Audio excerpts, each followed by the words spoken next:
Hello friends, Assalamu alaikum. This video is sponsored by Mood e-shopping.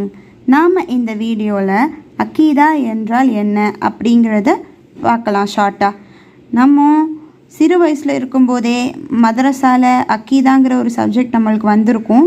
ஆனால் அதை பற்றியான ஒரு தெளிவு நம்மளுக்கு அந்த வயசில் இருந்துக்காது. ஸோ அதை இப்போ ரீகால் பண்ணிக்கலாமா?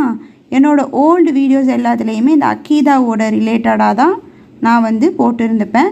ஸோ இப்போ அக்கீதா என்றால் என்னன்னு பார்க்கலாம். அக்கீதா என்பது கொள்கை. இந்த கொள்கைங்கிற விஷயத்தில் எப்போவுமே அல்லாஹ்வை பற்றியும் அல்லாஹோட பேர்கள் பண்புகள் அவனால் முடிகிறது ஆனால் அந்த மாதிரியான விஷயங்கள் பற்றியும் தான் குரானில் அல்லாஹ் தெரியப்படுத்தியிருக்கிறான். ஸோ அல்லாஹுடைய தூதர் ஸல்லல்லாஹு அலைஹி வஸல்லம் அவர்கள் எந்த கொள்கையில் இருந்தாங்களோ, அவங்களோட நபி தோழர்கள் எந்த கொள்கை சஹாபாக்கள் எந்த கொள்கையில் இருந்தாங்களோ அந்த கொள்கையில் இருக்கிறது தான் ஒரு முஃமினுக்கான அடையாளம். அந்த கொள்கையில் இருக்கிறவங்க மட்டும்தான் சுவனம் செல்வார்கள்.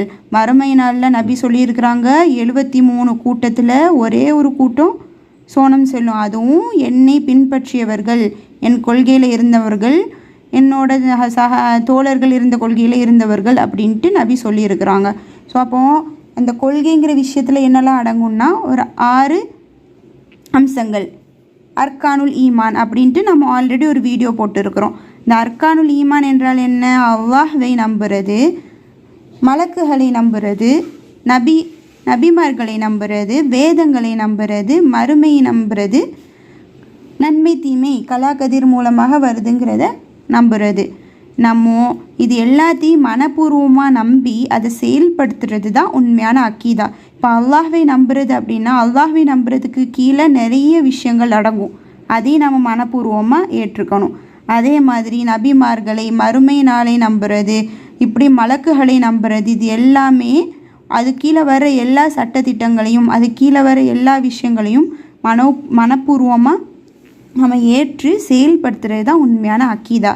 நம்ம அந்த காலத்தில் சஹாபாக்கள் என்ன செய்வாங்களாம், ஏதாச்சும் ஒரு மார்க்க செய்தியை நபி சொல்லக்குள்ள இது எப்படி இது எதனாலன்ட்டு நிறைய கேள்வி கேட்டாங்களாம். அதை தெரிஞ்சுக்கணும் அதில் என்ன இருக்குதுன்னு. ஆனால் இந்த அல்லாஹ் இந்த பூமியை 6 நாட்களில் வானங்களையும் பூமியும் படைத்தான்.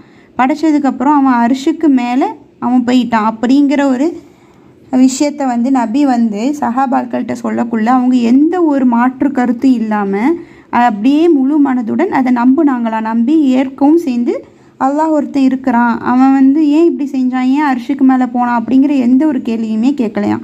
ஸோ அதனால் அக்கீதாங்கிற விஷயத்தில் என்றைக்குமே நம்ம அதை யோசிக்கிறதோ அதுக்கு மாற்று கருத்து சொல்கிறதோ அதை நம்பாமல் இருக்கக்கூடாது.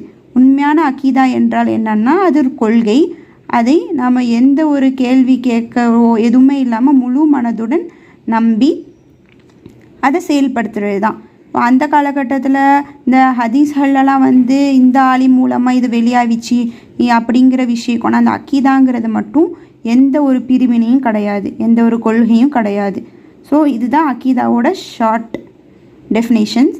ஸோ ஃப்ரெண்ட்ஸ், வேறு டாபிக் பற்றி நெக்ஸ்ட் வீடியோவில் சந்திக்கும் வரை உங்களிடம் விடை பெறுவது உங்கள் முஜா.